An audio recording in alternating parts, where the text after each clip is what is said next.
Hi everyone, I'm Chris O'Connor with A1 Affordable Garage Door Services, and today I'm going to show you how to change the battery in your remote. We get a lot of calls every day, people saying, hey, my remote quit working, what's wrong with my opener? And the first question we always ask is, did you change the battery? Well, most of the time people have not, nor do they realize that there are batteries inside these remotes. So I'm going to walk you through how to change several different styles of batteries on different styles of remotes. As you can see, we've got Chamberlain and Craftsman and overhead Genies. We have LiftMasters. Those are the most common in our area, in the DFW area. So I'm going to start with the Chamberlain. This is an older remote. It's a dip switch, which is a very old operator. But on the back of it, it just has a little cover that has an arrow on it, so it makes it easy. The type of battery that goes in this is what we call a 3-volt battery. It's real small. It looks like a AA, but it's a lot shorter. But it fits right inside of there. And you'll just replace that. We move on to the Craftsman Remote. Now the Craftsman has a little bigger door, and you slide that one open, and it has the same style 3-volt remote, or 3-volt battery in it. You just slide this cover back on, and you're good to go. On the overhead door, they have a small little compartment at the bottom. You might need to use a little screwdriver to open that cover, but that also contains a 3-volt battery inside of it. You just pop the cover closed and you're done with that. Here's an older remote for the Genie. It's a much larger remote, but this little arrow right here means that you slide that cover open, and inside here you'll see it's a much bigger battery. It's just a 9-volt. That's it. A 9-volt battery goes inside this remote. You put this back in place and you slide the cover back on, you're ready to go. Now, this is a newer Genie remote. It's a small remote. I believe they call it a keychain remote. And a lot of people can't figure out how to get inside this particular remote. But there's a seam that goes around the outside, as you can see. And on the bottom of it, there's a little opening. So you'll take your visor clip and you put that in that little hole and you just twist. You might have to slide a little bit and you twist. And then before I take the cover off, I flip it over, and inside is a little circuit board, and here is the battery. Use that same visor clip to push that battery out. You slide the battery out, you put it back in, you put the cover back on,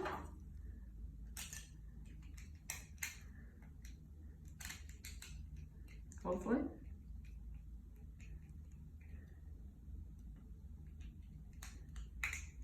And you'll hear it pop, and that means you've got the cover back on. You put your visor back in and you're good to go.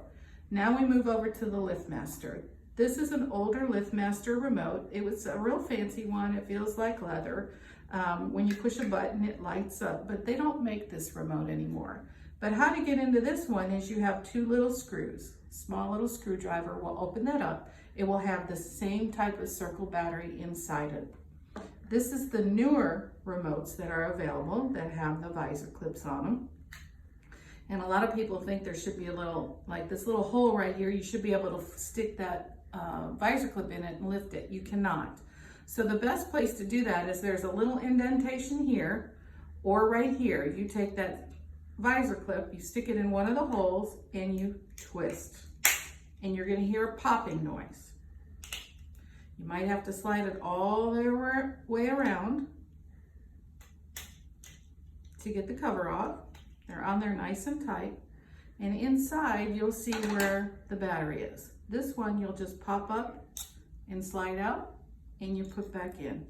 The biggest challenge that I see for most people when they replace these batteries is they forget which goes up, which is the positive side, and the negative side goes down below. Then you want to make sure that these buttons line up with these buttons, and you'll pop the cover back on.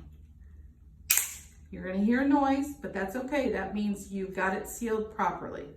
That remote is ready to go. No difference in the older remotes, which a lot of people have the older LiftMaster remotes. They have the same little indentation. You take your visor clip, pop it in, twist, slide around,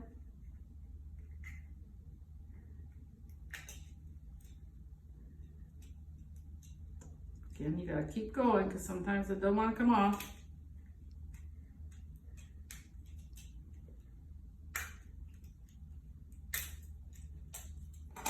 And there's your round circle battery. Okay, you're gonna pop that out, put a new one in, pop the cover back on, line it all up, and you'll hear it snap back together, okay? Then you're ready to go. These are the most common batteries that go inside remotes. They're round circle batteries. Some are thinner, some are thicker, but the most common that goes in most of LiftMaster remotes, the newer ones, is a 2032. So where do you purchase these batteries? Almost anywhere. You can go to the big box stores, you can go to CVS, Walgreens, you can go to Dollar Tree. Anywhere batteries are sold, you'll be able to find the batteries. Now, if you live in the DFW area and you don't want to change that battery, come on into our showroom. We'll do it for you. We just charge you for the battery, and we make it really simple for you.